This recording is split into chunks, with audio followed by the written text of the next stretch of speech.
This first stretch is called a pass-through. So you want to go with a palm down grip and your arms out nice and wide on your dowel rod. And basically rotate the dowel rod from front of the thigh to the back of the thighs.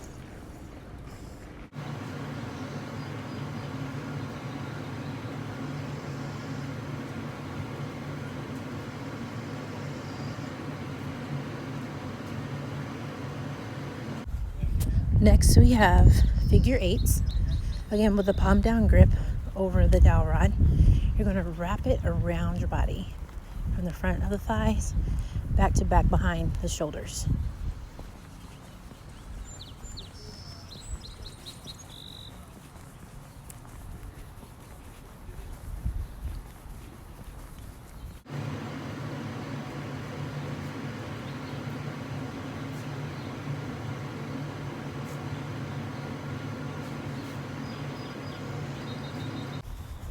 Next is overhead squat. You're going to position the dowel rod over the head, arms extended and elbows locked out. Feet can either be hip width or shoulder width apart. Basically pull back into a squat, sitting into your hips, keeping your weight on the big toe, small toe heel of the feet, and your chest upright.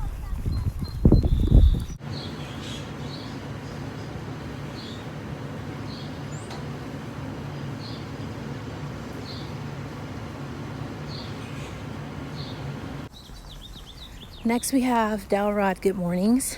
With this exercise, you're going to start with your knees slightly flexed, chest up, and basically you're going to execute the movement by pushing your hips back to the wall behind you. So you're going to function in closing the hips and opening the hips, or flexing and extending at the hips, all while keeping your back neutral.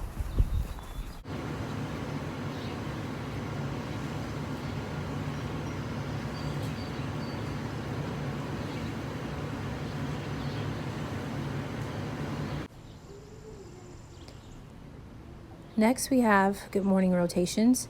The PVC pipe is placed on your back. Again, hands out wide, elbows down.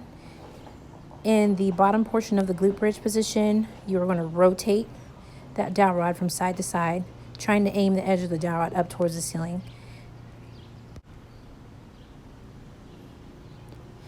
As you can see here, your opposite hip and knee are going to rotate inward just a touch as you rotate up towards the ceiling with the dowel rod.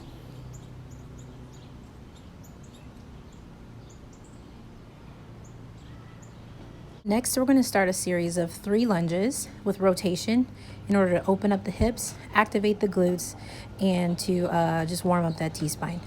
This first one is lunge forward with rotation as you plant forward into that lunge. Again, landing on the big toe, small toe heel. You're going to rotate your torso over that leg that is up. Your goal is to stabilize the lower body at the bottom portion of the lunge and not allow that knee to turn inward or outward as you rotate your torso at the bottom of the movement.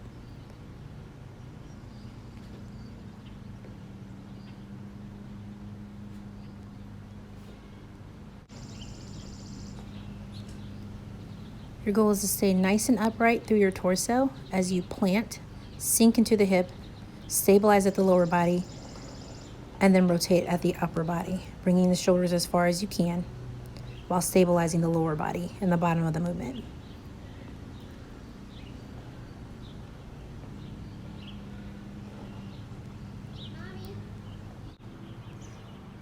All right, the next lunge is a lateral lunge with a lean. So start with that dowel rod pressed overhead, your feet together, and then you're going to step out into a lateral lunge. When you step out, ensure that your hip, your knee, and your ankle are all stacked on top of each other. Once at the bottom portion of that lift and you stabilize, you're going to lean just to activate the obliques, stretch them out on one side. Then you're going to switch and do the same thing on the other side. Dowel rod pressed over the head, a step to where the hip, knee, and ankle are all stacked on top of each other. Weight goes back through the hip. You're going to stabilize at the bottom, and then a gentle stretch by doing a lean to the side with the dowel rod. Again, here from the side view on that lateral lunge, and lean. I want to ensure that as I do step out and plant my knee under my hip, my ankle under my knee, that I keep everything facing forward. I'm not allowing my toes to turn out to the side.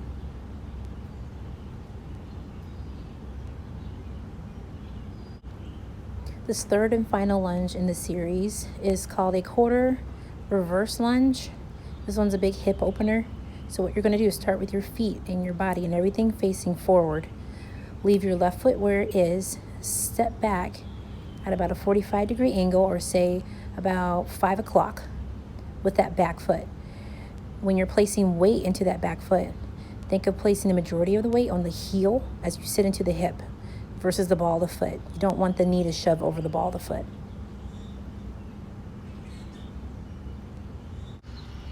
Okay, as seen in this side view here of the quarter reverse lunge, we're just keeping that dowel rod over the head in this instance, just so we can focus on executing the form well.